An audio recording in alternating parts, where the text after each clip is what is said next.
Arsenal's manager, but I'm afraid technically... No, I don't think so. No. From his first day on the job, he was the Gunners' head coach. Let's pick a random moment in time, February 2025.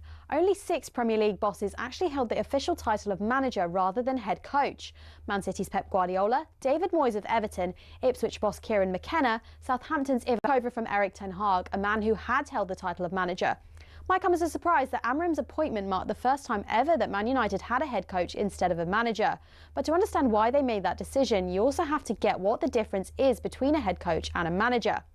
A manager's got a huge range of responsibilities. They're not just in charge of training and player lineups, they're also heavily involved in player sales and transfers. Critical stuff. But a head coach's role is far more focused on team training and performance on the pitch.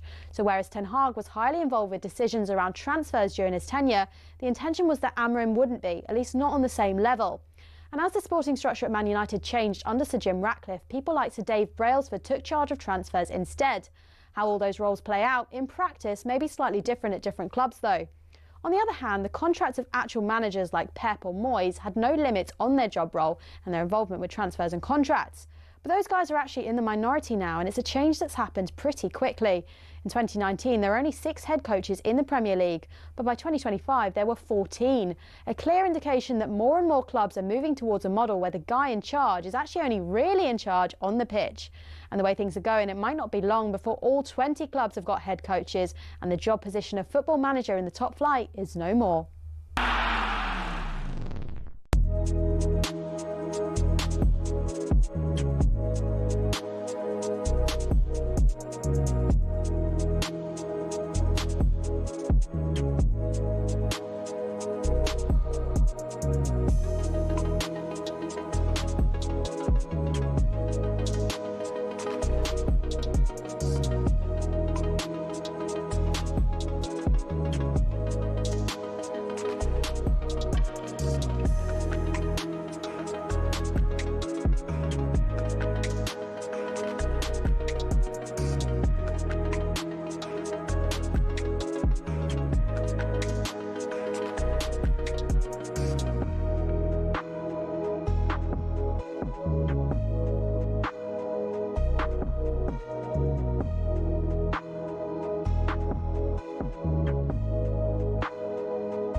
Right. Thing is, I asked Leo the 14th to change the music. Oh, did you? Not even the Pope. Not even the Pope could sort this out. It's an outrage. I thought while you were off, I thought, oh, this is holding music. When I was here last week, You just played this music for 2 hours? I thought this is holding music for while Max is off. Yeah. Sort what of it in feels mourning. Like when they play very sad music. When someone important dies. Well, on Can I just say for the record, when I pass on, Yes. if you're still around, You'd like this. I'd like this music, please. If I'm still around. Yeah. When are you planning? Well- Who'll live longer, me or Max? 8, 10, 89. But Barry and I have had this conversation before. And Well, there's only one answer. Well, no, but that's the thing. Oh, right. Obviously, I should outlast him, but I've just got a funny feeling he's going to stick True. about. He's a stubborn. Barry might be working like he's a boiler with just a pilot light on. Just very low level energy. It's true. Whereas you are like full. He's on eco setting. Exactly. On forever. He'll go on forever, won't he? Anyway, if I do, Whoa! Now you might. suddenly, The that's excitement and adrenaline might. like a defibrillator. Oh. There we are. We're all alive. Here we go, everybody. We're live on YouTube and your smart television and your yes. stupid television too. Everybody, you can dance if you want. Oh! Woo!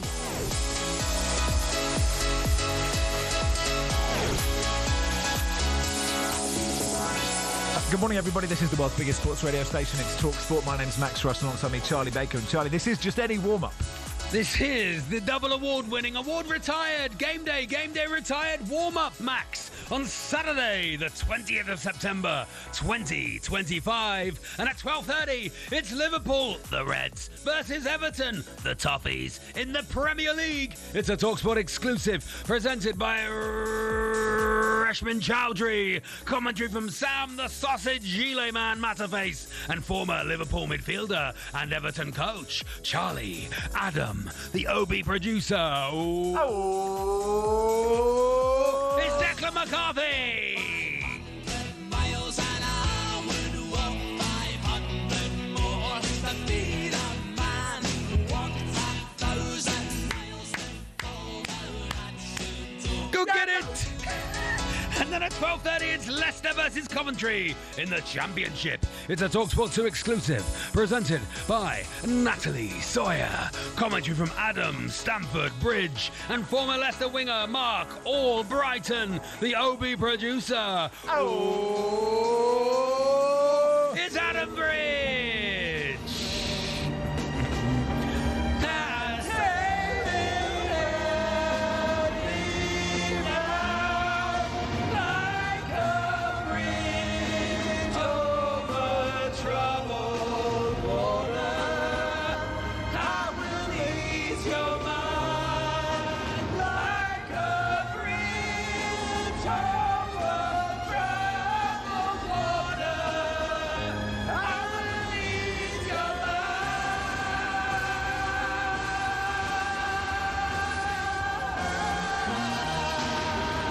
Get it! And then at 14:30, it's Game Day Live with Forget It. Forget about it, you dirty piece of fuck. The best in the business. Adrian, forget about it, Durham. Troy Deeney and Aaron Lennon. It's on talkSPORT. Adrian, forget about it, the best in the business. Durham with all the goals as they go in from the Premier League and the EFL, including Bournemouth, the Cherries, versus Newcastle, the Magpies, Brighton, the Seagulls, versus Tottenham, the Spurs, Van Wolves, the Wolves, versus Leeds, the Whites. We're in trouble here. Plus a classifieds roll service at 17:15. It is not on UK TV. It is not on UK TV. The 3 p.m. blackout is a UK broadcasting rule that prevents live football matches from being televised between 2:45 and 5:15 on Saturdays. Not on UK TV. Not on UK TV. It was implemented in the 60s to protect lower league clubs by encouraging fans to attend games in person instead of watching top-flight matches on television. Go get it! And then at 15 o'clock, it's Sheffield United versus Charlton Athletic in the Championship. It's a talkSPORT 2 exclusive, presented by Natalie Sawyer. Commentary from Ian, the Duke of Knutsford Danter, and former Arsenal winger Perry, the Guinea Pig Groves, the OB producer. Ooh. Oh, it's Ian Danter.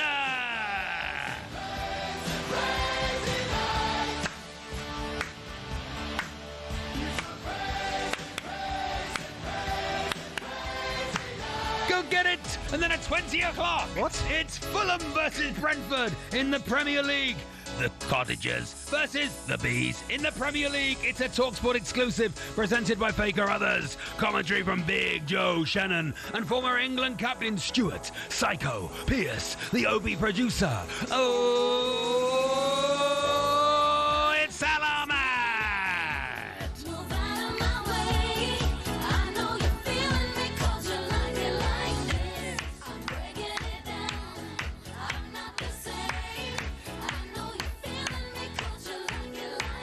Go get it! It's Big Ticket Live, Premier League and Championship action you can't afford to miss.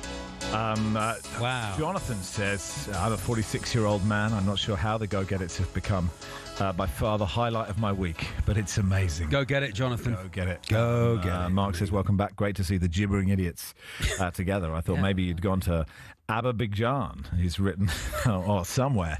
I've taken the Azerbaijani dollar. Taking the money. And I'm off. How are you, Charlie? Azerbaijan FM. It's nice. Good morning. Are you okay? Here's the weather in Azerbaijan. What would the weather be in Azerbaijan? I mean, just when you were saying that, you think, where has this got to? How have we got to this? I thought too many klaxons. There's a lot. A lot of klaxons in the not on UK tier. It's important. It's important to reference that. It's interesting when Amorim said not even the Pope would get him to change formation, because I understand it's just a turn of phrase, right? Is it though? Well, I guess it is. That's not one that I've heard. Was he trying to think of the most important man he could think of? Yeah, to say, but then when you break it down and go, what? How has that emerged? Right? There's a lot going on. There's a lot happening in the world. You know that Leo's got to be across. When's he going?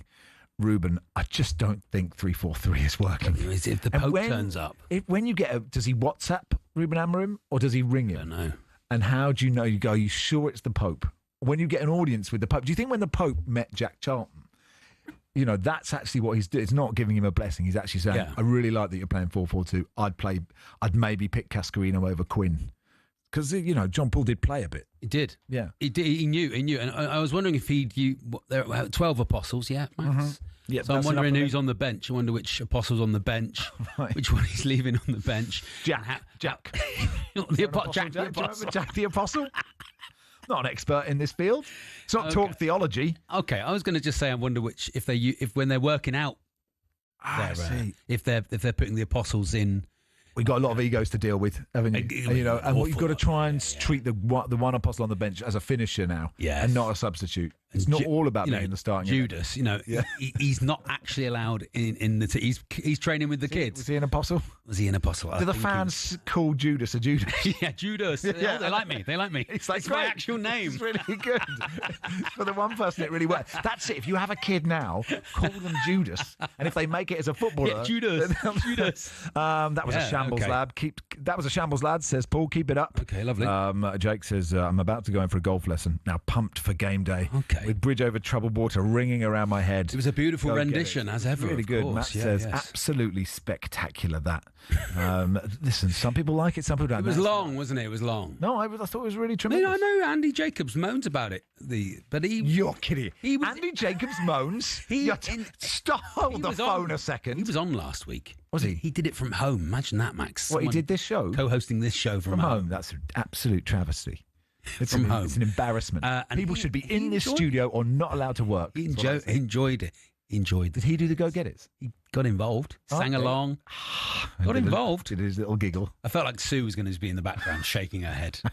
Going, Which talkSPORT presenter would you most like to sing? I'd like Jim and Simon to start singing at least 40 seconds of Bridge Over Troubled Water. Oh, lovely. Yeah, lovely. That would be... I'd really enjoy that, very much so. Hey, we've got a great 2-word phone-in later on. Oh, we do. We're looking forward to that. I think this is a really great idea. And it's Maresca-based. It's Maresca-based, which does sound like, something on MasterChef. And David has gone for a Maresca base. He really has. Yeah. Dan, the Newcastle fans. Hey, Dan. Surely you'll be down to 11 because Thomas is a doubt. Is Thomas an apostle? We need the names of the apostles. But that was very funny, Dan. Oh, look, that is really good. Yeah. Okay, so 1889, if you can educate us on the apostles. And what formation are you playing them? Yeah, that's a good. Oh, okay, well, you can take that in any direction you want. Jesus in goal, because Jesus saves, obviously. Very good. Yeah. I feel like we might get taken off air because of this. We won't get taken off air, but we'll just steer clear of religion. Oh, really? Okay. It's safer, isn't it? Okay. Anyway, 1889, on whatever you want to talk about, Quaker Fire. We're not laughing at the religion. We're doing jokes. Don't break it down. We're doing jokes. Down, we're doing jokes around the religion. We welcome everyone to this show, whatever religion, very like persuasion, Christian rock. You are. It's like Christian rock. Okay. That's music about. Okay. Is he a good player? Who did he play for? Macclesfield? Christian rock? Yeah. Okay, anyway, Quaker Fire joins us. We'll look ahead to the Premier League games this afternoon.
This is Derby Day football, just the way we like it. There are big games, and this one is massive. Deafening noise at Anfield. Brentford absolutely hate Fulham, which is why there is a localised fight for supremacy. Comes back to Salah, he puts it into an empty net, Liverpool lead. It's only a nice experience if the result goes your way, so that is what we are focusing on most. It's whacked into the net by talkSPORT. The final act of the Merseyside derby at Goodison Park. It's a great derby. It's been a brilliant game over the years, and there's many people enjoy these games. Picked up by Wilson. Oh, brilliant! Oh, yes! What a fantastic finish! Going to be a big one. It's special derby, and it's a special moment. Local derby means a lot to us. Means a lot to the fans. Shada finds the corner. What a moment for Brentford! And there is no better place to be than talkSPORT. I do have to say, and I'll get yelled at by people in the office, perhaps, who made that montage. Yeah. Brentford and Fulham fans. But I think if you're trying, I know we've got commentary both games, but I'm not sure if you put Liverpool, Everton, and Brentford, Fulham in the same. Do you know what I mean? I don't know. I mean, I know if you're a Brentford or Fulham fan. Well, of course. I'd happily have Cambridge and Peterborough in that, but I think people are going, are you really putting the Cambridgeshire derby with the Merseyside derby? Okay. Gaz in rugby says, the go-get-it's made my 2-week-old Phoebe cry. Okay. Well, if Phoebe, if she doesn't have the taste to understand what this programme is, the show isn't if she hasn't learned that in 2 weeks. Phoebe, the show isn't for you. Yeah, stop listening, Phoebe. We're not interested in 2-week-olds. 6 months and up. That's what it says on the box for this show. Let's draw a line under the Jesus situation. I think you're getting confused with apostles and disciples. Apostles and disciples are not the same. Yeah. Although all apostles were disciples. There were 12 disciples. Thanks so much. Thank you. There we are. We'll leave it there. This is all brought to you with Travis Perkins, doing what matters for the trade. Find out more at travisperkins.co.uk or download the app. Let's bring in Kwaku Afari. Let's go surfing now. Everybody's learning how. Kwaku Afari with me. Kwaku Afari with me. Hey, Kwaku, how are you, mate? Kwaku. You're on mute. You're on mute. You're on mute. You're on mute. No, he's not on mute. Okay. No, hello, Kwaku. No, that's it now.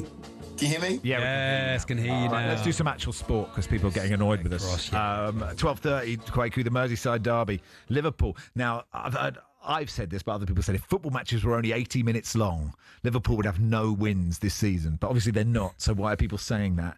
But it's been a fascinating start. And I thought, actually, in that Champions League game, you really started to see them click, even if it was late when they got their winner, Kwaku. Yeah, no, it's...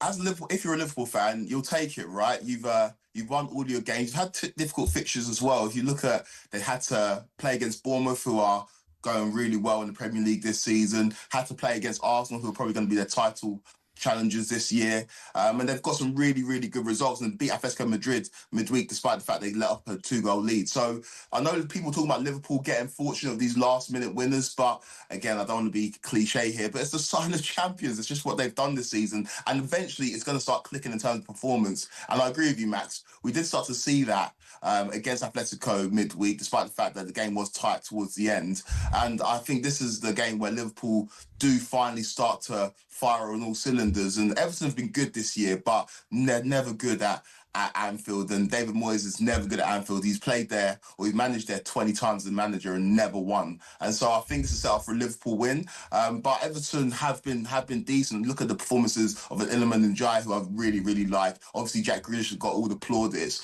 So Liverpool have to be on their P's and Q's. But I think this is a game where we'll start to see the real Liverpool this season. Yeah, I agree with you. I think Everton will try and lock up and fail miserably. I think Liverpool will score 3 or 4. Brighton Spurs. Do you think that? I genuinely think that, yes. Because I think it'll be 3 or 4. I just wonder if... I thought Liverpool looked incredible in the first half. Yeah. Wirtz is such a nice player. And I know people said he didn't hit, take but him and you could see him and Isak already working, But, Kwaku, Jack Grealish is they'll shut him out. They'll lock him down. Give Everton a sniff here, Kwaku? No, I don't really. I know that it's a great narrative, and David Moyes deserves to be applauded for it. The way he's turned Everton around, he just feels like the Everton manager. But I think this is the game where Liverpool kind of start to show their true form. And you can talk about how fortunate they've been, but they are top of the league, the only team with a 100% record. And I just think Everton come to Anfield is a different prospect than Liverpool travelling to Everton or going to play at Everton. That game is normally a little bit closer, but I think at Anfield, Liverpool just have a little bit too much. Brighton Spurs. Brighton have been, I mean, it's very early, but Brighton pretty average so far, I think. Spurs lost one game, and Thomas Frank's sort of pleased that they lost that game because he learnt more from it. I don't know. I'm not too sure about that. I'm sure he'd like to have a 100% record as Spurs manager, but he's only lost one game, like you mentioned. He's only conceded one goal, and that was against Bournemouth, the game that they did lose. So it's a complete turnaround from the Spurs that we saw last season under Ange, where I don't know, it didn't really work, and they finished 17th. But they were more about going forward and attacking than defending. But this year they've got one of the best defensive records in the league, and I expect that to continue against Brighton. Amex is not an easy place to go, but I really like what I've seen from Thomas Frank's Spurs side, and people can criticise their performance against Villarreal midweek, but they won in the Champions League game, and it shows a clear mark of progress with Spurs. And all of a sudden you start to look at the team, and last season Romero was much derided and Van de Ven couldn't keep fit, and people laughed at Jamie O'Hara for saying that the best centre-back partnership in the Premier League, and I disagree with that. I think Saliba and Gabriel hold that mantle, and I feel like Van Dijk and Konate are also up there, but beyond those two, or behind those two, is Van de Ven and Romero. Romero is a World Cup winner, and Van de Ven, when fit, is one of the best Premier League defenders. And so I really like the way that Thomas Frank has turned around Spurs. And with Brighton, they have just been a little bit inconsistent. They're riding high after beating Man City going into the international break. But last week would have been really disappointing, losing against Bournemouth 2-1. So I think Spurs will just have a little bit too much with Brighton, despite the fact that Brighton are playing at home. Yeah, I think it's a tricky game. I think Brighton have been slightly unlucky. I thought, Everton beat them, didn't they, in the first game at Everton's new stadium, but Brighton were probably the better team. I think that Bournemouth game could have gone either way. They've got a good record against Tottenham at home, so I think it'll be tight either way. Ange goes to Burnley off the back of that disappointing defeat to Swansea for Nottingham Forest. Needs something. He needs Chris Wood to press like he's never pressed before. But Forest were unlucky in that game, and the winning goal for Swansea was just unbelievable. It's a brilliant finish. But I just wonder how important it is, this is a stupid question, Quaker, for Ange to just get a win as the Forest manager. Yeah, it's so important. Started life as Forest manager with a heavy defeat against Arsenal. I think we all expected that. But the midweek fixture would have really, really, really hurt. And especially because he's the manager that prides himself, has been well documented, on winning trophies. And that's what I think he's been brought in to Forest to do. If you ask Forest fans, right, this season, you'll replicate what Spurs did last year. So you'll finish 17th, but you'll win the Europa League. I think a lot of Forest fans will take that. And so for Ange, I think just getting wins is important. We can talk about style of play. We can talk about the contrast and how he sets his team up in comparison to Nuno, who did a very good job as Forest manager. But he just needs to win games. And this is not going to be easy against Burnley. They showed how good they were last week against Liverpool. They were unlucky not to lead that game with something, obviously conceding that last-minute penalty. And if you look at not just Burnley, but the rest of the promoted sides, it won't be the same as last season, right? It won't be the three teams that come up, go straight back down. And so Forest needs to be careful, because we all know they've got a really good team, they've got really good players. But if this bad form continues, then it starts to spiral. And questions are asked of Ange. And I think he is a very good manager, but we know how volatile the situation is at Nottingham Forest. And I've got one thing to say, lads. I'm a little bit concerned about Woodwatch this season. Yeah, he's on 2 goals, 2 in 4, which is not bad for a striker, and he's on track to reach the mark that we set him. Which was that 14, wasn't it? 14, yeah. 14 goals. But he's gone 3 games without a goal in the league. He got his only 2 goals against Brentford in the first game of the season, and I'm starting to see Ange take him off when they're chasing games. So we're still going to hit the mark, but I'm not as confident as I was after the first game of the season. Quickly, let's do a bit of Chelsea. They go to Old Trafford, 5:30 kickoff. Let's hear that great clip of Maresca talking about, Raheem Sterling, and talking about footballers and where they have a tough life. It sounds like a phone-in. It's literally like a caller would say. Here's what he said. My father is 75 years old, and for 50 years he has been fisherman, working for 2 o'clock in the morning until 10 o'clock in the morning. This is hard in life, not player the way they work. Yeah, so there we are. Hard, yeah. I think Maresca could chuck him a few quid now. So, Dad. What's he on a year, Maresca? It's a good point. Still out. Off you back on the nets. Get back on the boat. 75. So picked up pretty harsh. 3 halibut. Harsh for fishermen. Pretty harsh for fishermen as well, because it sounds like a pretty idyllic life. 50 years to a stable job. Sounds like you go out, you go and see the environment. I think he's been pretty harsh on his dad. And like you said, Charlie, you can probably chuck him a few quid as well. Unbelievable. But I do think that I want to go back on the boat. Enzo, you're on. Out you go, Dad. You're on six. Sets an alarm at 1:45 a.m. 6 million a year. And I want to go back on the boat. I stink of fish. Get back on the boat. When you're 80, you can stop. So how do you see the game going, Quaker, quickly?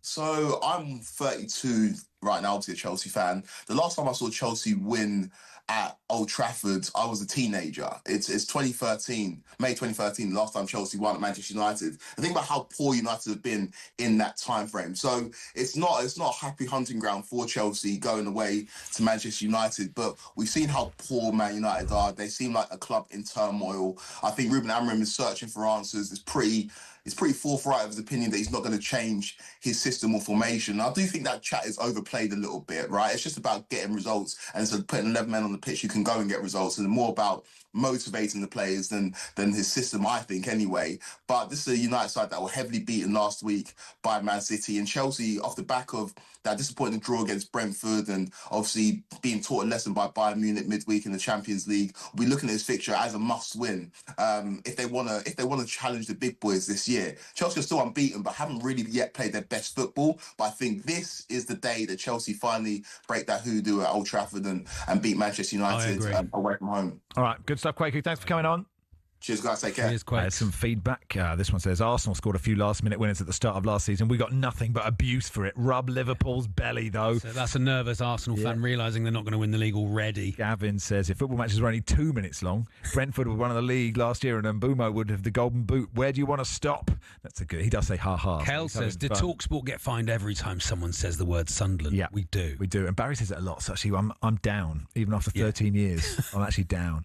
It's been great hearing about West Ham all week. I don't know. Anyway, keep it up. Kel, Sunderland are playing tomorrow. There's a lot of games to get through today, so they'll cover Sunderland tomorrow. Yeah, keep it up with this very well-balanced cover. Thanks. Thank you so much. Thank you, Kel. It's Max and Charlie here on the warm-up. We'll do some more Liverpool. Oh, no. We'll do some Sunderland next. We're not doing Sunderland next.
city that lives and breathes it. It's the best fixture in English football, and I will argue that till the cows come home with anyone. I want to see Mr. Slot when he's under pressure. When you win him, it's lovely. The Merseyside derby was personal. Right footed, cleared off the line, comes back to Salah. He puts it into an empty net and Liverpool lead. It's not only tactical, you also have to stand up to those emotions. I've been involved in some of these Merseyside derbies and it's been incredible. Through the far post, it's whacked into the net by talkSPORT.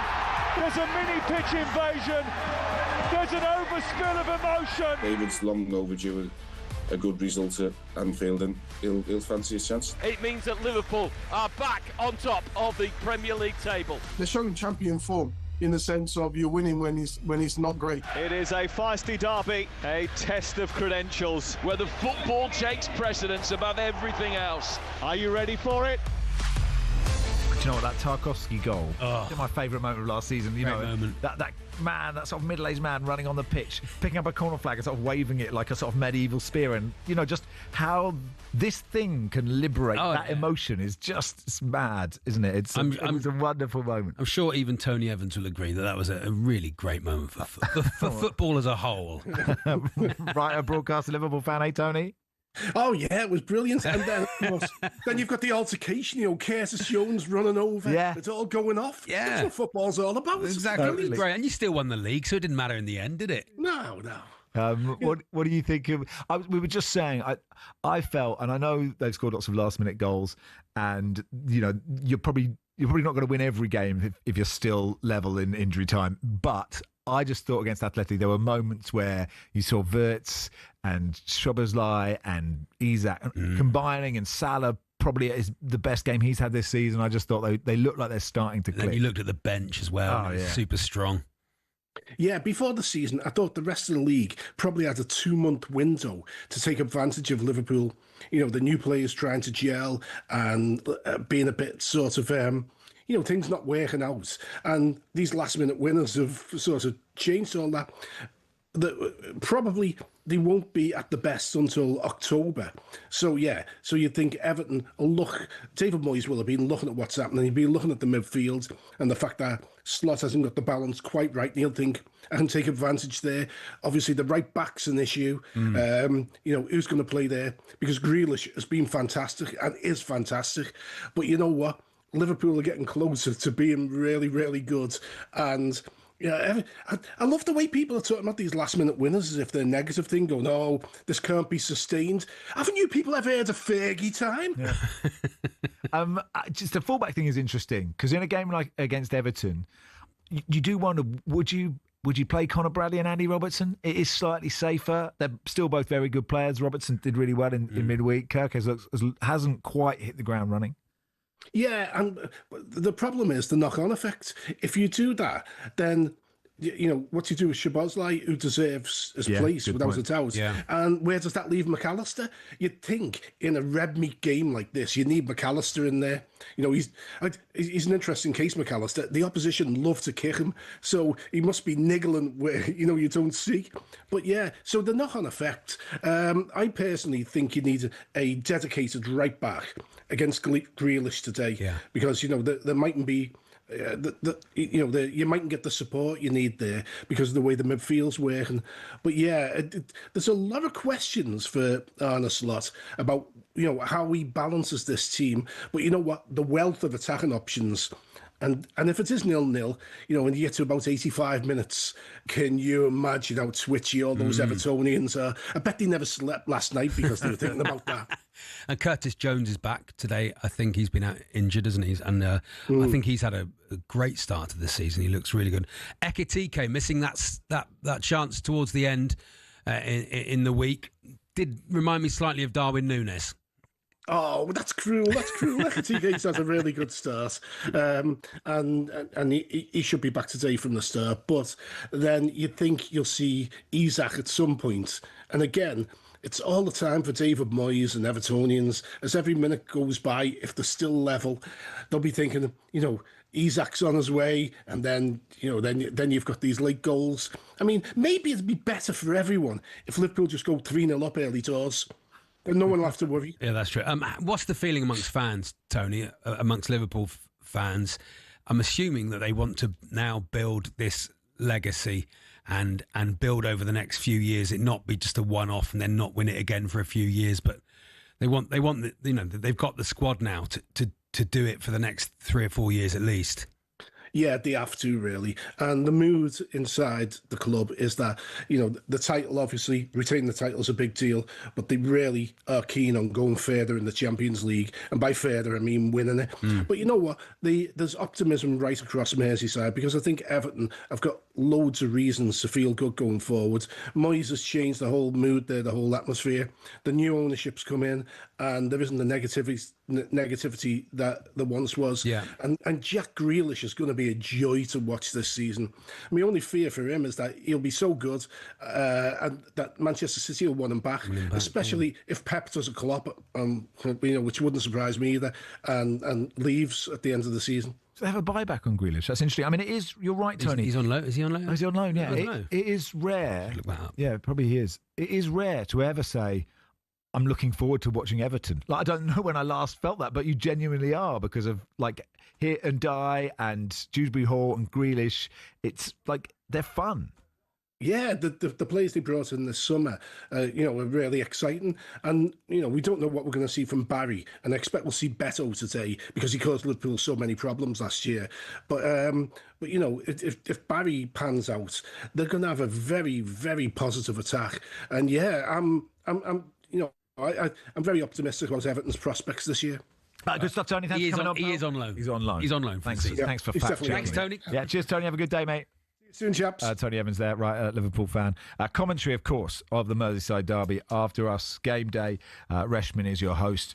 Sam, the gilet man, Matterface, is your commentator. Charlie Adam alongside him as well for CoCom. So, Merseyside derby, Liverpool Everton live on talkSPORT.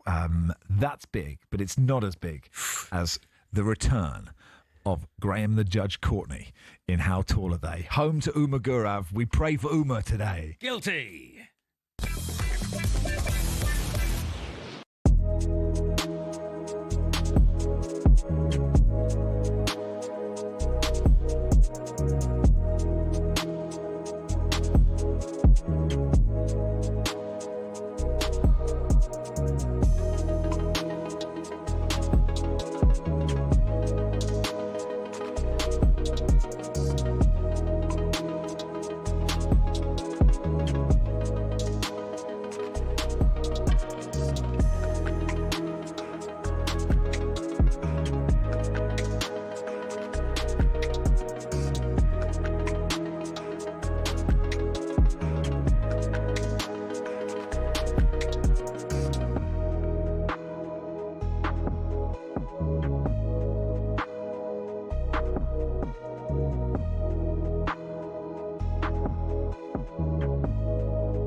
hello. Meditation Dan's been in touch. Disgusting from the talkSPORT overlords yet again, shunning how much. How is Gary Ginger doing? For shame. Do you have to Gary Ginger? Gary Ginger, let us know you're well. Yeah, alive and well. Yeah. Anyway, less of how much, more how tall are they today.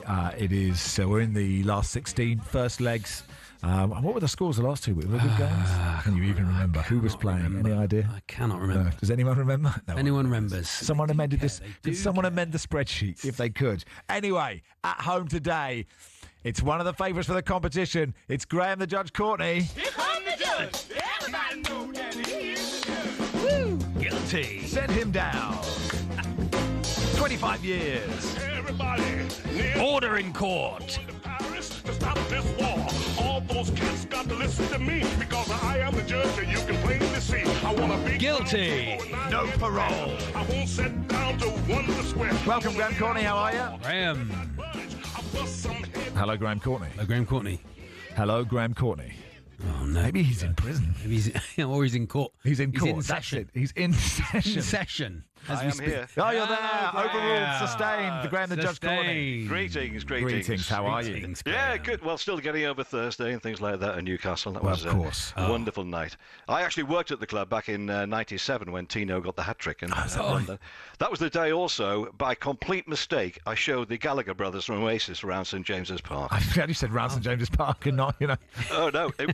What did you show them? I don't remember that when Graham Courtney exposed himself to the Gallagher. Isn't that what Wonderwall's are out? Well, what actually happened was I got a phone call from the guy who said, "Hello, I'm the manager of Oasis." I said, "Okay, we're in town," and I did know Oasis, the group, were in town, but this is where the mistake happened, is that at the time, Newcastle Breweries, of course, they owned the football, didn't own the football, they supported the football club in terms of main sponsor. Oh, yeah. And over near Cumbria, they owned a leisure facility, and that leisure facility, it's now known as Centre Parks, it was called Oasis. Wow. So you thought they consequently, were coming in. I thought, I've now got the manager of Oasis turning up with some of his staff. And I sort of got a bit of a suspicion things were going wrong with two wacky great limos turned up outside. And by now, I've got the stadium manager next to me.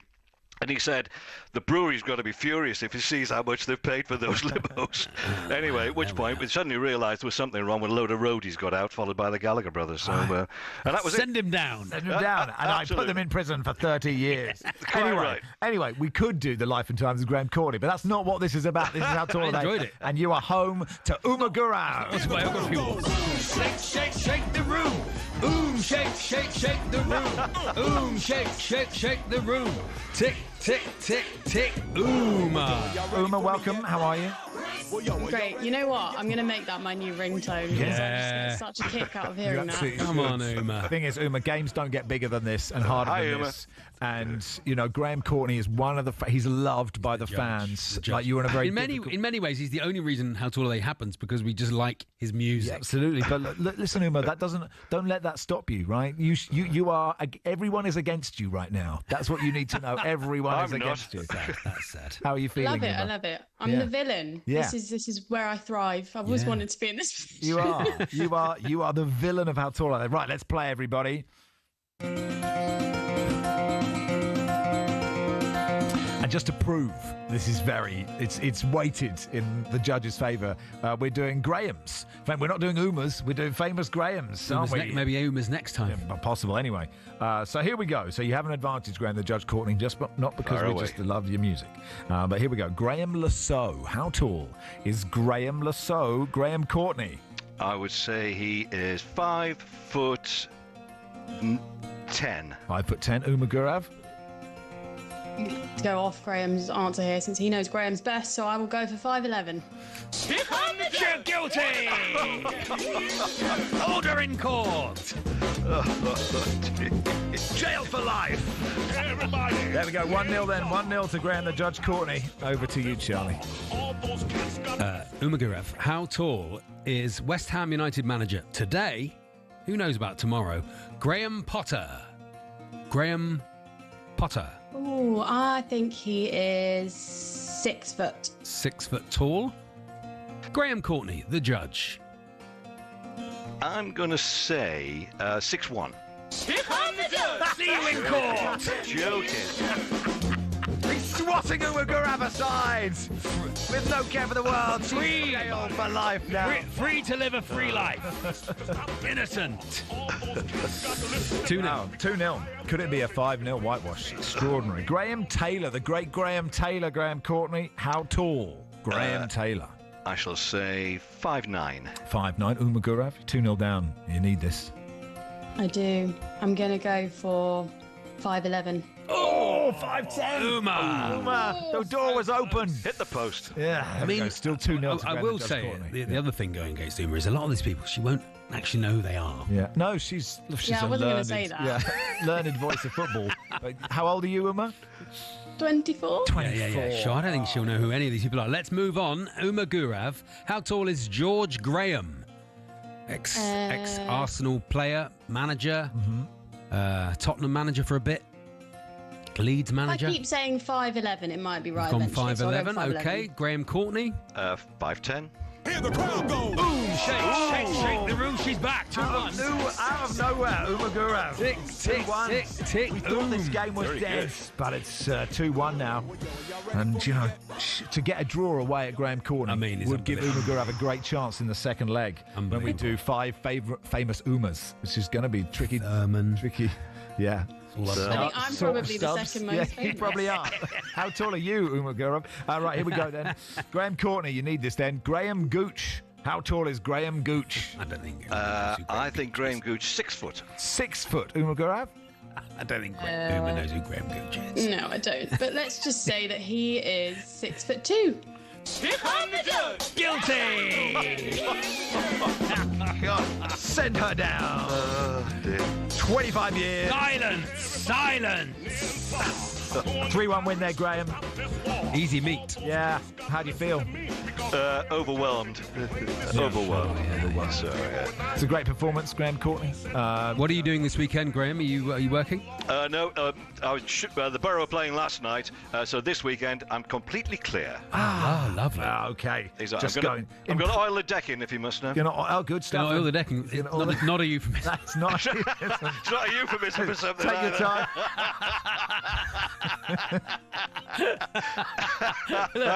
It's a long old afternoon, isn't it? You do what makes you happy. Absolutely. When you've got a clear weekend, knock yourself out. Thank you, Graham. Hey, Uma, well played. Look, 3-1. Away goals don't count, so you've got work. Uma. Thanks, Uma. Where are you today, Uma?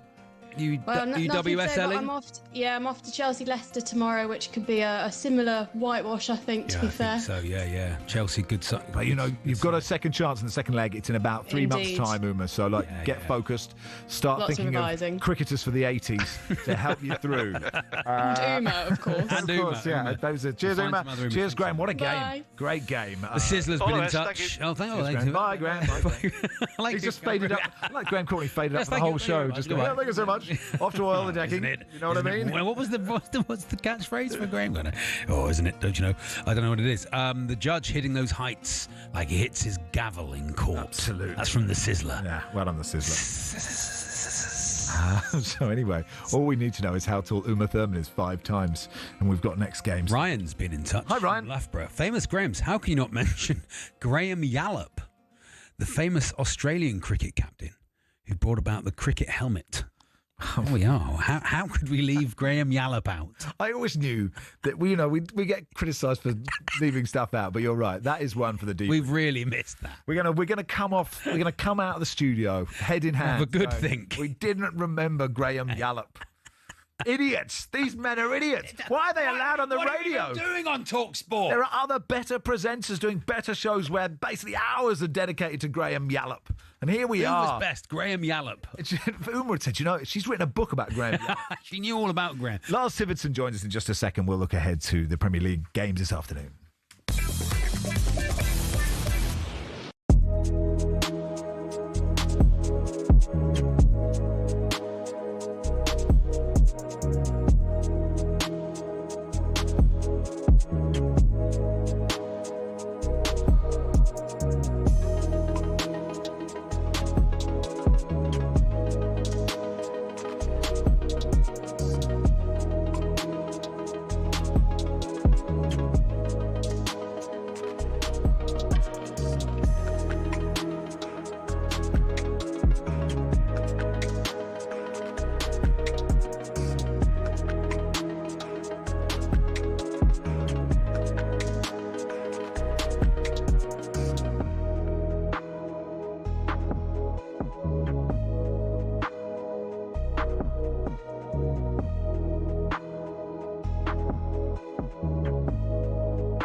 Corinthian Casuals are a team in the Combined Counties League Premier Division South. Despite that, they're one of the most important clubs in world football. Here's why.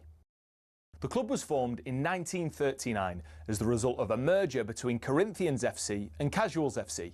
Now, Corinthians FC were founded in the late 1800s when the FA's top brass were sick of getting pumped by Scotland every time they played them. As a result, a man called Nicholas Lane Jackson set up an amateur side which would bring in the best players who could all play for the national side. And it worked. It wasn't long before England were dominating the international fixtures they played, and it was largely down to Corinthians. In fact, in 1894 and 1895, they played consecutive games where Corinthians provided the entire England 11. But the thing is, the players refused to play professional football. They didn't believe in it. They wanted to spread the values of sportsmanship, competition, and played for the love of the game. It also helped that most of the players were Oxbridge graduates who didn't need the money. But instead of entering the league and cup competitions, they played exhibition football and toured the world, bringing the beautiful game with them. And it was this which spread the game throughout the world and made it so popular. Most famously, in 1910, they travelled to Brazil. And the locals in Sao Paulo were so impressed, they started their own team under the same name. Yes, the same Corinthians who won the FIFA Club World Cup in 2021, one of the biggest football teams in Brazil. Now, they were global superstars, and despite not being professional, Corinthians drew in the crowds. Everybody wanted to play them, everybody wanted to watch them. So much so, they regularly played the winners of the FA Cup in what eventually became the Community Shield, winning most of the time. They actually inflicted Manchester United's worst defeat, 11-3, a record which still stands to this day. Now, fast forward to today, Corinthian Casuals still don't pay their staff or players. The ethos of sportsmanship is still at the heart of everything that they do. And even though they're a side in the lower leagues, if you make the trip to King George's Field in Tolworth just off the A3, you'll most likely bump into Brazilian Corinthians fans who often make the pilgrimage across the globe just to watch their founding team play.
Morning all. It is the warm-up on talkSPORT with Travis Perkins. Bowling Travis. For the latest big trade deals, head to travisperkins.co.uk or download the app. Max Ross and Charlie Baker with you until 11. Has the driving theory test got harder? It's very hard. Is it? Because when I did it, and it was the very early days of the theory test. You have to do the theory test. I did the theory test because I very young learned man. to drive when I was 22. So Okay. I learnt late. Okay, you left it late. I didn't really care. And almost got Top Gear. Australia, but sure. My knowledge of the Ford Mustang and other cars that you can all get from Enterprise Rent-A-Car. More of that in a second. But when I did the theory test, it was like, you're driving down the road, it's raining. Do you A, drive a safe distance from the car in front of you, or B, drive as fast as you can, pull up the handbrake and scream, ah! So for Luke Littler to take 7 times to get through that, I mean, it's good darts play. It's not designed for people who don't think in a linear way, Max. Okay. I would suggest. Okay. I'd suggest people who maybe have other types of brains. it's a struggle. Yeah, you've put me in my place there. No, I'm not putting you in your place. I'm putting the test in its place. Got you. I never had to do it. And all I got all my I passed my test first time, but got all my highway code questions wrong. Right. But it didn't matter in those days. I see. Fair enough. Okay. I won't suggest anything more. No, I'm not telling you off. I'm just saying. You told me off. Just saying that the test is not aimed at everybody. Right. As always, it's just aimed at people with boring old normal brains. yeah, that's what I'm right in that wheelhouse. What's the question? Here's the answer. Done. Time to look ahead to today's action with Enterprise Rent-A-Car. Destination football on talkSPORT with Enterprise Rent-A-Car. Whatever it is, we're here for it.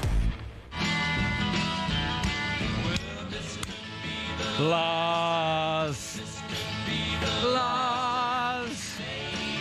the Lars, I don't know. Hey, welcome, Lars Everton. Hello, How are you? Lars. Hello. It's full-throated this weekend, Yeah. I think. That was good, Charlie. Yeah. Really went you for it, suddenly, Lars. You've put me in a panic just then. I started Googling what a linear brain is. And I wonder, is mine that? What is it? I don't know. I think you're high-functioning, Lars, I think. Oh yeah, high functioning. I feel like that's a different thing, but yeah, that's good. I have a lot of linear or not. My brain is excited about this weekend. Yeah. Oh, good. Great link. Thanks. And where would you like to start with your excitement?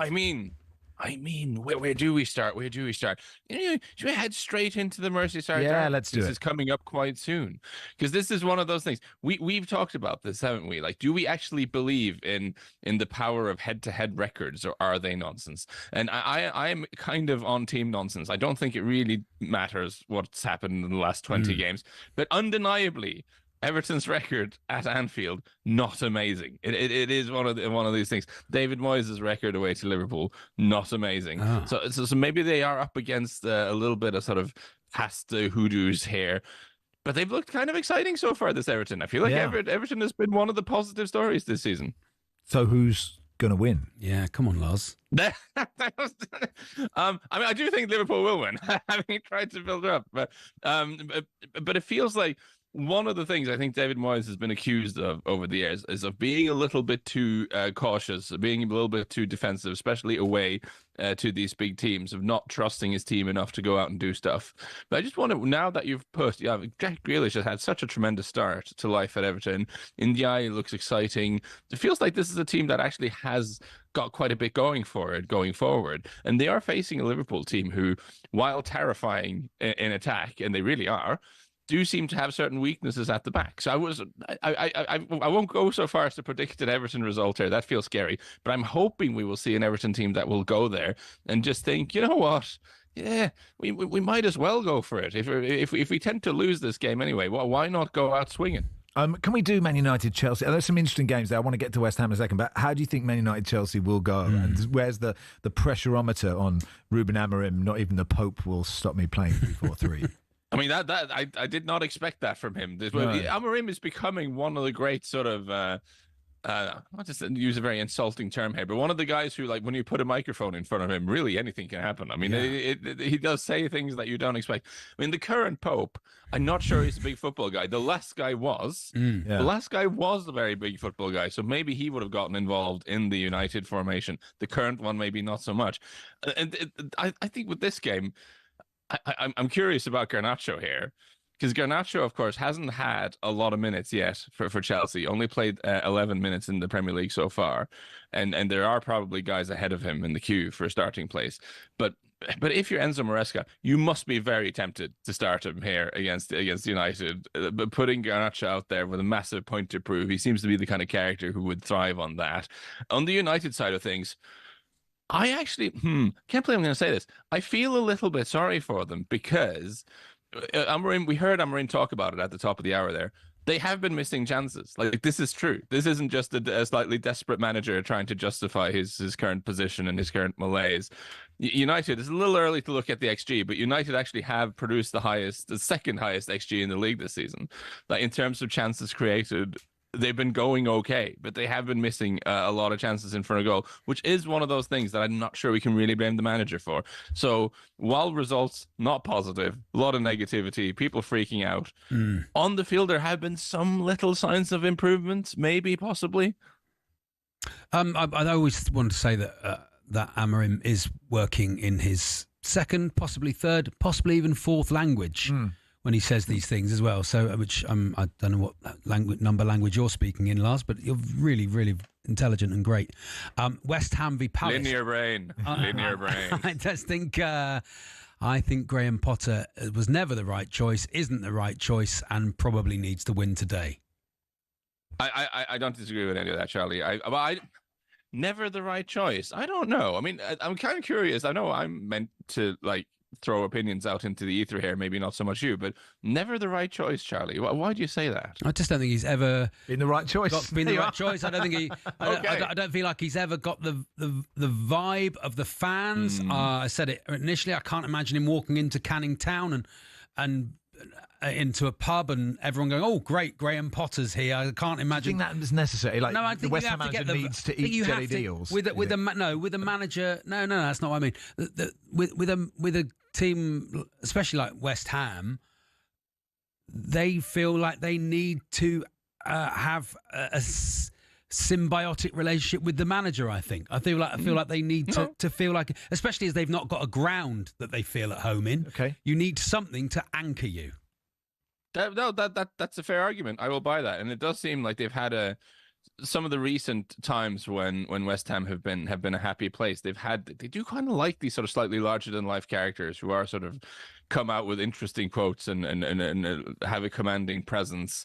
I try not to do too much amateur psychology with this because this is clearly not my field, but some of the sort of post-match interviews with Potter after they've dropped points now, he's just looked a little forlorn, you know? He's not looked like a guy who has all the answers, and maybe that doesn't matter. But maybe it matters a little bit. And I have to say, like, when I saw that this game, they were facing Palace, he's under a lot of pressure. Palace, of course, really well organized, good team, good on the counter. I just had this mental image of West Ham losing 3-0 in the rain and Graham Potter looking sad. This was kind of what came to mind.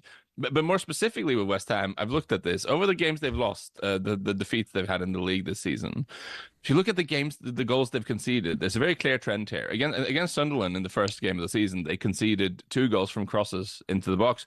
Against Chelsea, there were 3 corners and 1 cross into the box. And against Spurs, there were 1 corner and 1 just kind of hopeful high ball into the box to Bergvall. So you have then, in 3 games, you've conceded 8 goals just from balls just kind of hoiked into the box. And I feel like that's something you should be able to fix somehow, you know? I mean, in the Premier League is such a difficult league. You can come up against teams who have just spent £1 bazillion on super talented players and they can just outplay you. That can happen. But these sort of balls just being flung into the box, like surely this is something you can work on. Karen Brady said early in the season that it'll take some time for Potter to get the team playing the way he wants. Maybe that's true, but something basic like just you have to be more aggressive in defense with this stuff. That isn't really rocket science, is it? Good news for you, Charlie, is joint favourite for the West Ham manager, Nuno and Ray Winston. So really? Ray could do that. And one for you, Lars. I hope for your sake Christian Romero isn't listening when you called that ball to Lucas Bergvall a high, hopeful ball into the box, because I think it was slightly better than that. We'll finish with them. How do you think Spurs will go at Brighton today? Yeah, I mean, Romero is one of those guys you would not diss to his face anyway. That's true. You stay well clear of that. He'd 2-foot you suddenly in anything. But no, it was a very good ball. Apologies, Christian, if you are listening. Brighton Tottenham is intriguing to me because Tottenham.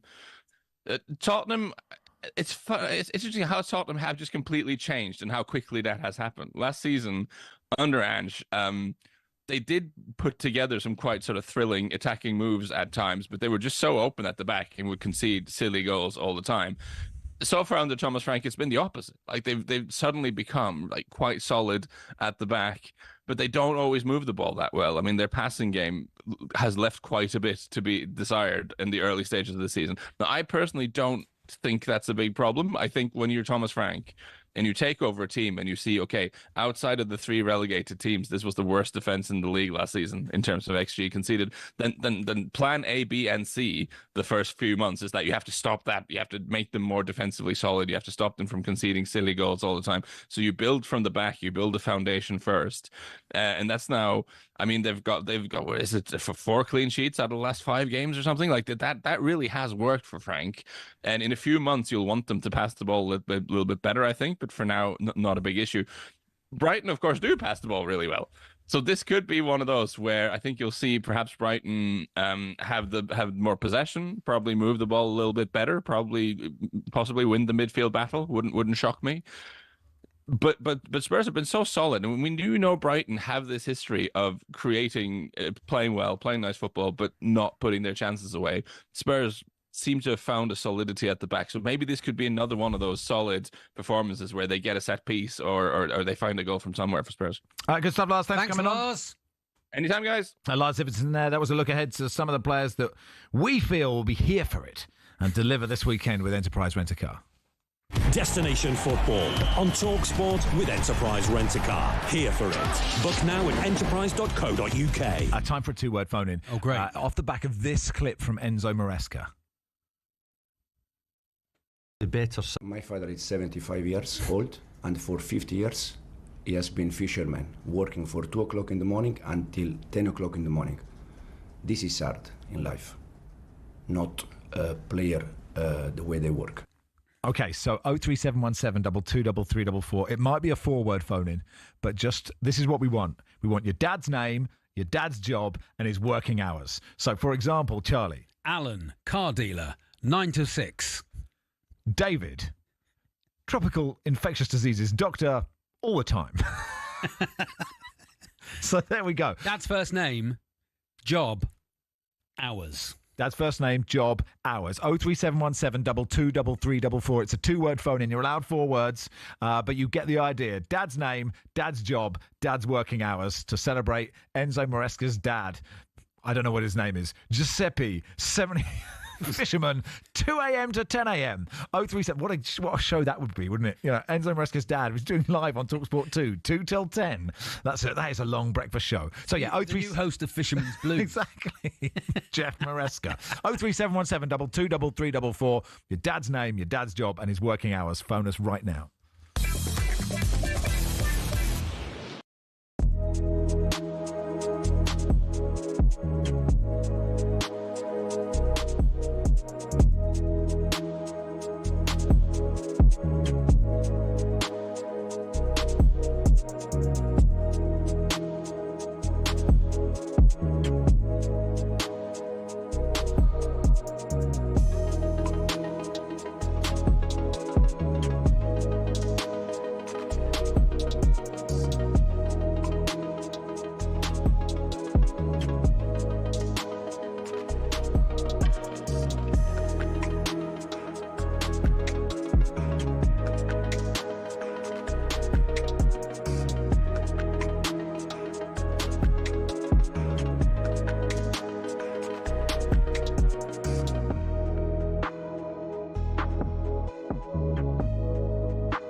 What's the best goal, Andy? Josimar.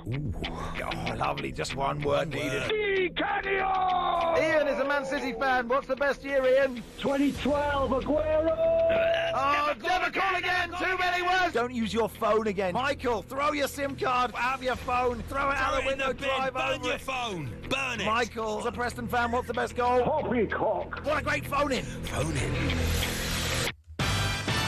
Okay, let's go for it. A two-word phone-in. Maybe 4 words today for Enzo Maresca's dad. Your dad's name, your dad's job, and his working hours. Lovely. Johnny is an Arsenal fan. Hey, Johnny. Dad's name, job, and working hours, please, Johnny. Hi, John Bone, washer machine tablet maker, 7 till 4. Thank you so much. Alan is a West Brom fan. Dad's name, dad's job, working hours. Go. Alan, retired. 0 hours! Trevor is a Spurs fan. Trevor in Oman. Trevor, dad's name, dad's job, dad's working hours. Morris, news agents, 5 a.m. to 8 p.m. Thank you so much, Trevor. George is a Liverpool fan in Berkhamsted. George, dad's name, dad's job, dad's working hours. Ken dead. Moving on. Well, you know, it was going to happen, wasn't it? May Ken rest in peace. What a phone call out of context. He's wrong a radio station to say that. What fuck? Pretty bleak. Anyway, moving on. Who's next, Max? Ken dead. Come on, that's sensational stuff. Poor Ken. That's marvellous. George is a Manchester United fan. George, dad's name, dad's job, when alive, please, working hours. It's Steve, beam saw machinist, 8 till 4. Thank you so much. He knows how to do this phone in. Should we finish with this? It's Gary. Gary Ginger. Hello. Oh, hello. Dad's name. Go on, Gary. Dad's name, dad's job, dad's working hours, Gary. Brothel keeper, 24 hours. Okay, of course. Have to, Gary Ginger. Do you have to? Do you have to? Do you have to, Gary Ginger? You have one chance, Gary, to come back. Gary Ginger. Gary Ginger came back. Did that sneak through, or didn't it? No, I think it snuck through. Did it sneak through? Look, we can move on. It's fine. Listen, if you, I think we probably need to apologise at some point for those, but I very much enjoy it at the same time. Maybe Gary Ginger was telling the truth. Maybe it's the last time Gary Ginger appears on this. That might be the end of Gary Ginger. Anyway, it was nice to have him on. Let's do a bit. May Ken rest in peace. May Ken rest in peace. Ken, dead. Thanks for your call. Thank you. Thanks for your call. Thanks for your call, George. 037 722 Appreciate it. Let's do a bit of Everton. Paul Crew is from Falcon Blues TV, YouTube channel, Everton fan. They go to Anfield today. Kicks off in a couple of hours' time. Hey, Paul, you okay? I'm not too bad, thanks, Max. How about you? Yeah, good. Now, I'm excited to watch Everton, and I don't think I've said that for decades, Paul. We've been saying that the last few weeks. We've been excited to go back to the new grounds. You know, it's there's a nice feel-good factor at Everton again, and whether it's the new ground, David Moyes being back, some exciting players, attacking players being back. I do have to point out I'm in the baby's room, by the way, because it's got the best light and the bedroom had red curtains, so I ain't getting caught out like that. The Avengers wallpaper was exciting, if I'm honest, Paul. But you know, I think it suits you in many ways. The new ground, has that been a factor in the exciting football you've been playing, or is it just David Moyes going, I'm going to play this way now because these are the players I've got? No, I think it's a mixture of both. I was a bit worried before we left Goodison because, you know, I love Goodison. I've got all gosh memories there, great memories. Got some bad ones as well, but I was worried that we wouldn't be able to replicate the same atmosphere. And like you've seen the problems that West Ham have had with their new grounds, and even teething problems that Spurs sort of had at first. But I've got to say, where I'm sitting in the Upper South, it's great. Like the noise is amazing. Yeah, I'm so pleased. And at the end of the day, it's down to the fans to get that atmosphere going. So I think they've done well, and it helps when there's exciting players on the pitch. So yeah, and you can still go to Goodison. I'm more of a Batman fan as well. You can still go to Goodison and watch the women's team. So it's great. You don't even have to not go there anymore. You can, yeah. You can also have a bevy in the stands if you watch them as well. I see. Perfect. Now that is that attacking line is great, isn't it? You know, and Grealish has started so well, and Dye we know has been excellent for Everton even when the rest of the team weren't. Dibling's come in, Dewsbury Hall is playing well. Like, there are reasons for optimism. I know it's Anfield today, and that is tough, right? And I don't know what your expectations are, but that is just a thrilling sort of attacking lineup you have. It is like those three in particular, really. We've seen a lot more chances being created. It'd be great if we had a 20-goal striker, but it is what it is. But no, it's been refreshing to watch, and it did make me laugh the other week. I went to Wolves away, and obviously Everton were famous for the Holy Trinity, and because everyone is pulling the socks down and not wearing shin pads, someone called them the Unholy Trinity, which made me laugh. Beautiful. That's beautiful, isn't it? Not bad. I don't mind that. I can't claim that. Someone else said that. Paul, they say never fall in love with a lone player. Have you fallen in love with Jack Grealish? Yeah, deeply. I think we all have. Look at them sexy legs, the size of them calves, and 4 assists already. I'd buy him now. I would. I thought when we first got him, I thought 50 million seems like a lot because of his age, but I'll pay the money, yeah. And he seems happy. You can see that. He looks like he's got a smile on his face again, and he's enjoying his football. So, he carries on like that, and he should get back in the England team. Yeah, my only fear was, if he's good still, why is he at Everton? Do you know what I mean? I don't mean that in a rude way, Paul. There's probably no other way to take it. But do you see my point? I was thinking, if he's that good, but actually he is, and what he does is, he's one of those players that clearly loves playing and loves the game when he's happy and gets involved with the fans and is clearly just a normal dude who just happens to be really good at football. And so he is so easy to love, I think. And when he's playing well, he's a joy for other people to watch as well. Yeah, no, I completely understand the point you're making, because I was very surprised when he comes to Everton, and I thought, a Champions League team might pop in and try and get him as well. But after he said, he spoke to Moyes and just went, no, I want to come to Everton. That's what I want to see. I want to see players who want to play for Everton. I don't want to see players who are just coming for one final payday or, players that we've had in the past few years that it hasn't worked out. So it's refreshing to see nice young, well, not young, but attacking players want to come to Everton, and maybe the new ground's a part of it. David Moyes is a part of it. I seen Sean Dyche moaning the other week, saying, I went in for Dewsbury and I went in for Jack. Do you think they would have signed for Dyche?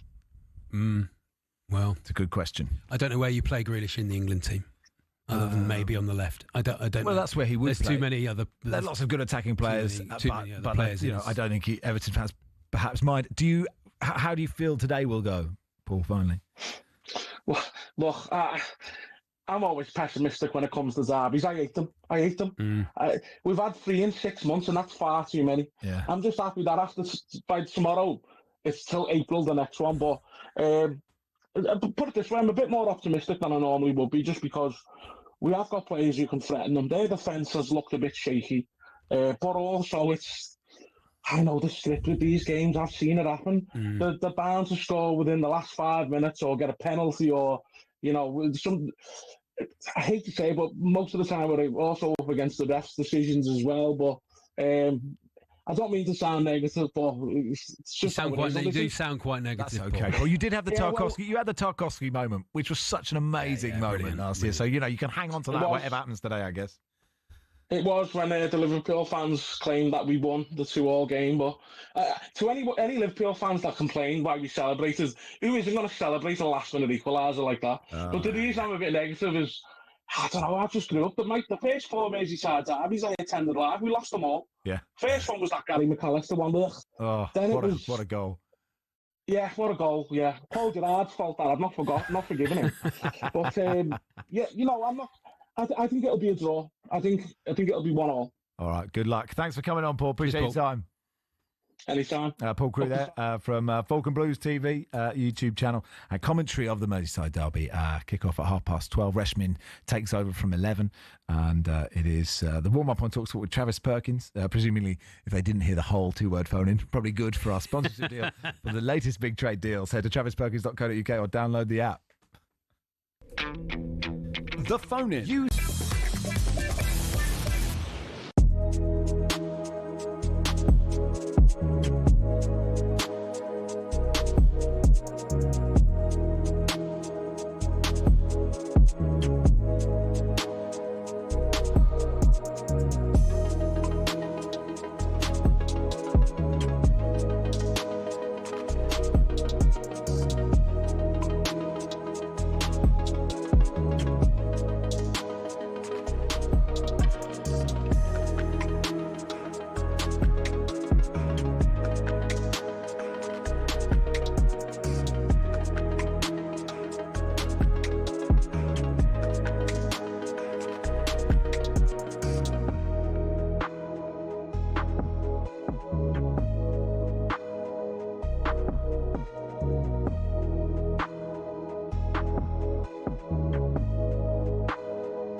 Ryan says, I'm sorry, but Ken Dead has floored me. I can't breathe. I'm still laughing. Rest in peace, Ken. Rest in peace. Ken Dead was the greatest radio call of all time. I'm crying. Can we have Ken's hours, please, Adam? I think he said eternity, didn't he?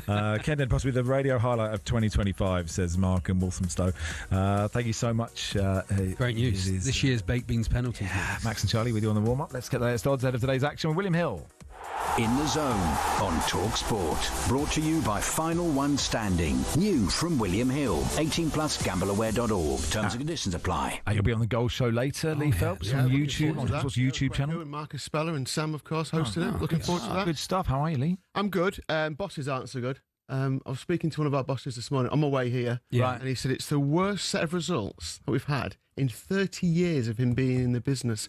Champions League, favourites winning, loads of teams scoring. Yeah. No, I'm not asking you to get. I was going to say, very sad. I'm very sad. Really sad. Bookmakers losing money. I just pass that on because I mean. Do you want us to start a crowdfunder for William Hill? It'll be all right. I think. Could you say to the bosses, be gamble aware?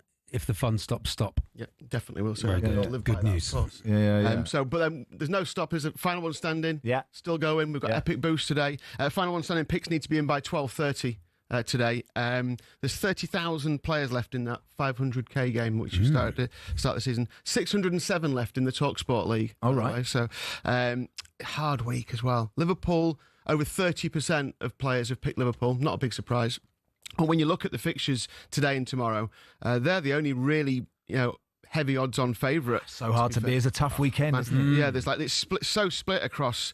Forest. And if you've already gone for Liverpool, you can't use them anyway. I think Barry went for it's on tomorrow. And he had to go for Wolves. Yeah, who have lost all their games this season at home to Leeds. Yeah, so Wolves have got 8% of players have picked Wolves to beat Leeds, 8% have picked Palace, 8% have picked Forest, 8% Villa, 6% have picked Tottenham at Brighton. So it's a tricky week. It's going to be interesting to see how many are left after this week. I think a few could go out. But yeah, get your picks in by 12:30, whichever Final One Standing game you're in. That's the kickoff for Liverpool-Everton. Liverpool 4-9 to win the Merseyside derby. 5-1 Everton, 17-5 the price for the draw. We've got an epic boost on this one. It's Mo Salah to score or assist in the game.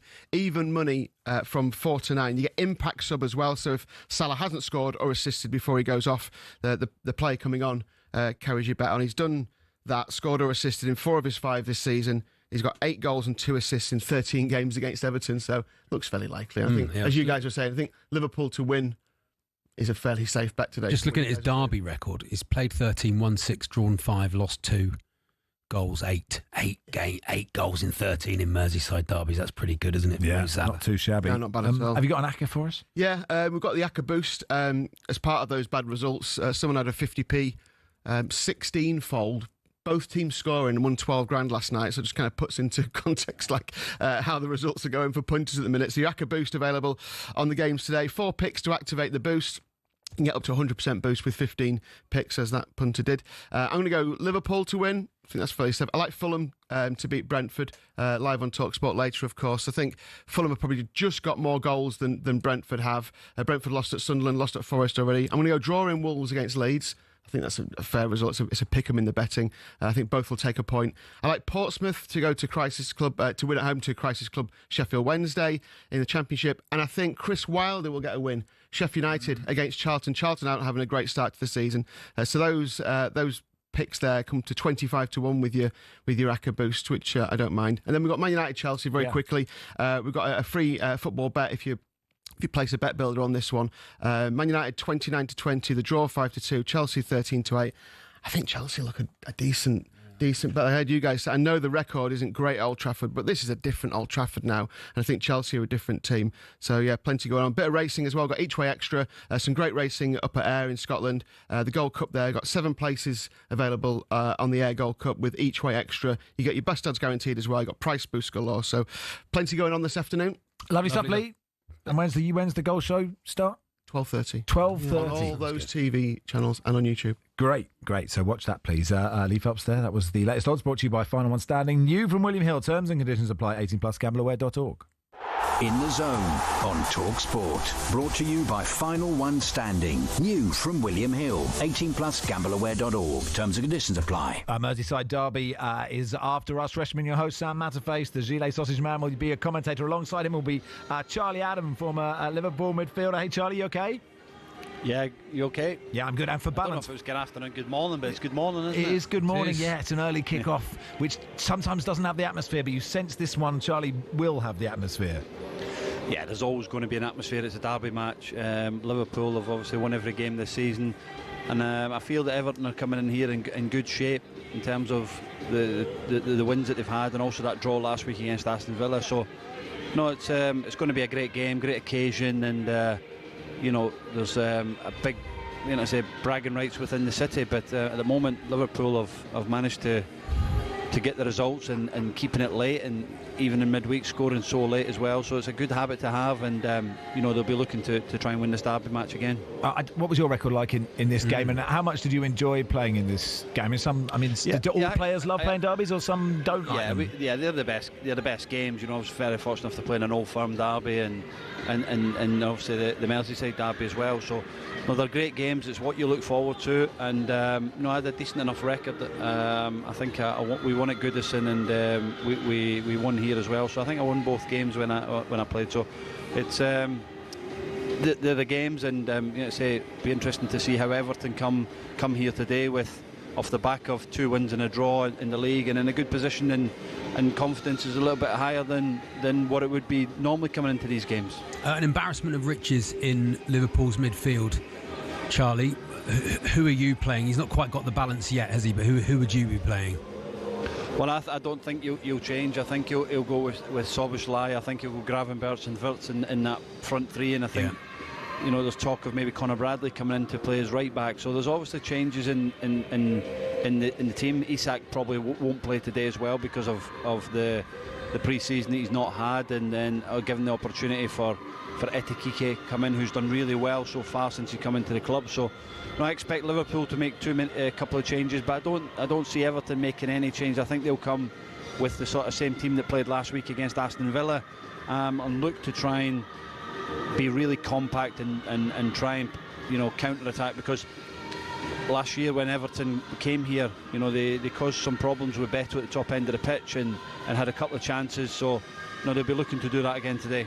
You were the Everton set-piece coach for the last half of the season last year. So will you be, if they score from a set-piece, will you be like, that's me, that's one of mine?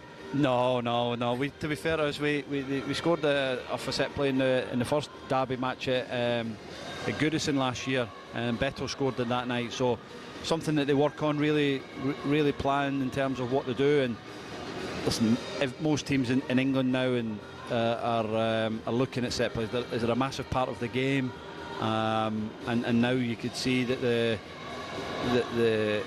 expectation from teams and coaches now is that they have their own designated set play taker, and then it comes down to what Arsenal I think have done. They put a lot of hard work into it, and they've had real success from that. So no, I expect it to be a close game today, and I think that's something that Everton will look at. Can we cause Liverpool problems at set plays? Because like Nicolas Jover's got a mural up, hasn't he, at Arsenal? The Arsenal set piece coach, Austin McPhee, the sort of long-haired guy at Villa, is sort of always up there. So like when you were the set piece coach, did you get like an hour each day or every other day? Go, right, it's time for Charlie to do your corners and attacking free kicks and defending free kicks. So it depends. Every club's different.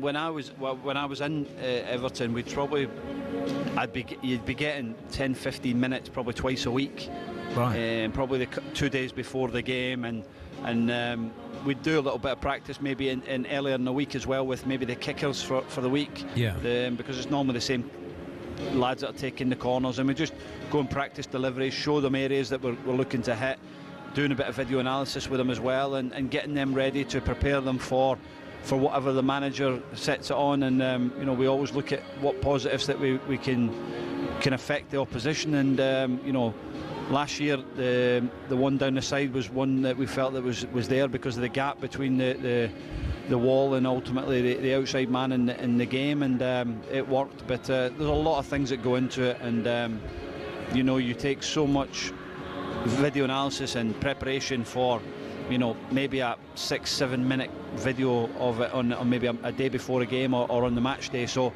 yeah, a lot of what goes into it for a very small part, but it's a massive part of the game, and that will never ever go away. Yeah, it's a shame you can't, so I was going to say, shame you can't just get $2 million a year for saying hit Tarkowski. Yeah. Or I was going to say, are you also the scoring from the halfway line coach? Well, No, their days are well gone now. But no, I think if you look at using an Everton example, Tarkowski, Branthwaite, Keane, O'Brien, the big threats within the box, but it comes down to the delivery. And people talk to me, well, what do you think? I says, well, the top teams have got people that can deliver it on the money. You know, Trent, when he was here, could deliver it on the money.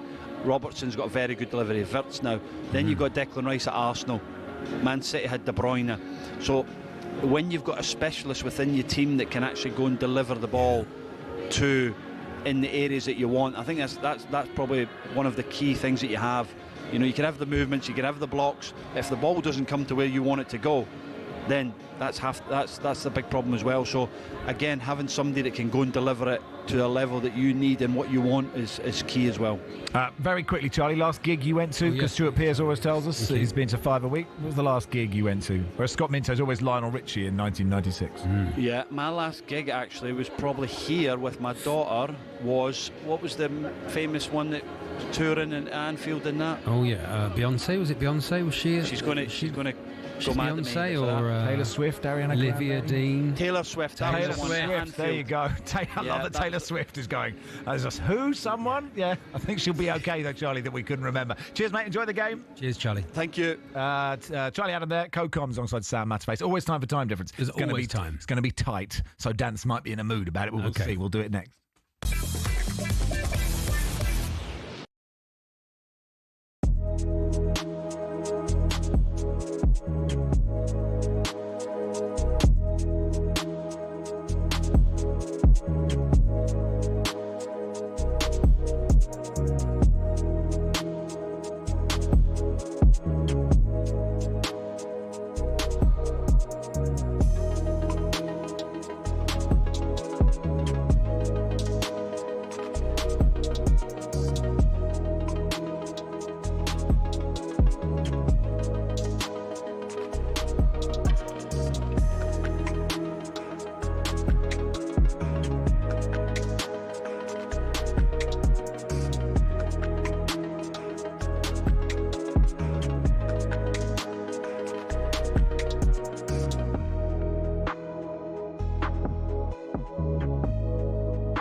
go live and up for service.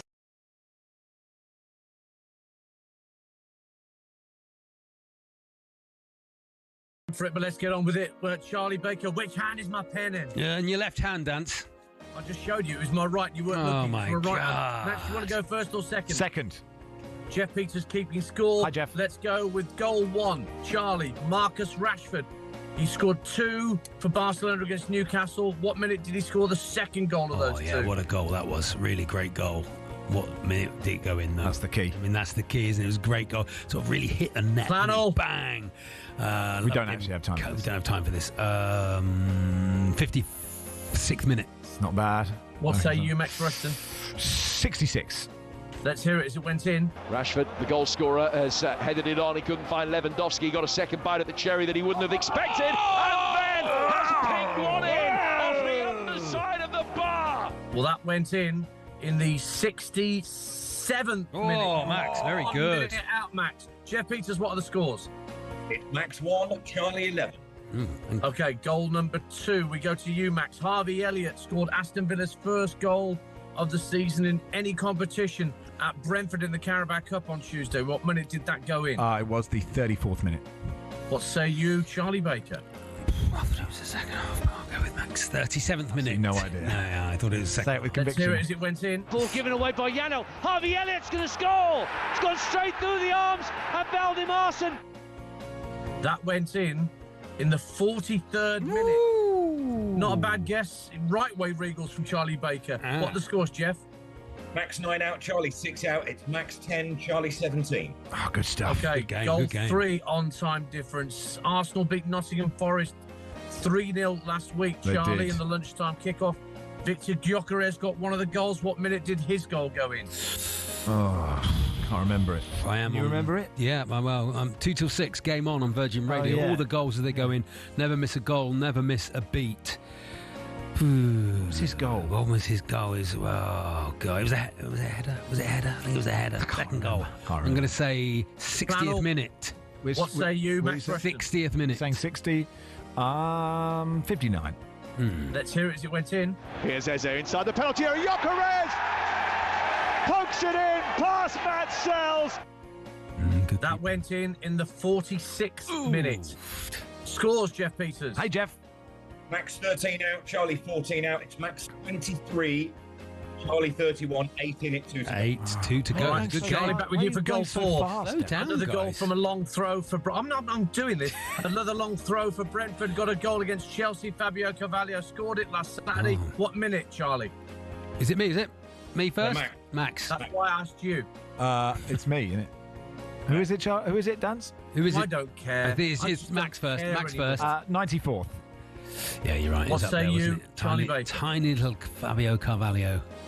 Little tiny little pea. There he is. 10:56. What minute? Slippery little eel. Wow, the 93rd minute. Let's hear it as it By went in. Shada, flicked on. It's in! It's in! Can you believe it? Joe Shannon. I like Joe. He's good, Joe. It's a direct hit for Charlie Baker. Bang, 93rd 0-0. minute. Does that take us back to 0-0, Jeff? It does. It's 0-0 with 1 to go. Still 0-0. Nothing silly. Next 5. So I'll go to Max. Which hand is my pen in now? Left hand. Left hand. Correct. You want to go first or second? I want to go second. What you do? All right. Cole Palmer's goal for Chelsea against Bayern Munich, Charlie, in the Champions League in the week. What minute did he get that goal? 43rd minute. What say you, Max Rushden, for the game? 42nd minute. Let's hear it as it went Palmer is in. striding up to the edge of the area, gets it back, and arrows it into the top corner. Gusto gives it back That's to it. Game over. cold-hearted Went in Palmer. in the 29th Bang. minute. Well I done. think that is Max's game. Thank you, Dance. Thanks, Easy, Dan. Jeff. Thanks, Jeff. God, they really rattled through that. Look, sits his seatbelt on, off he goes. I'll do his next job. To his next quiz, Dance goes. Game day's next. Love you all.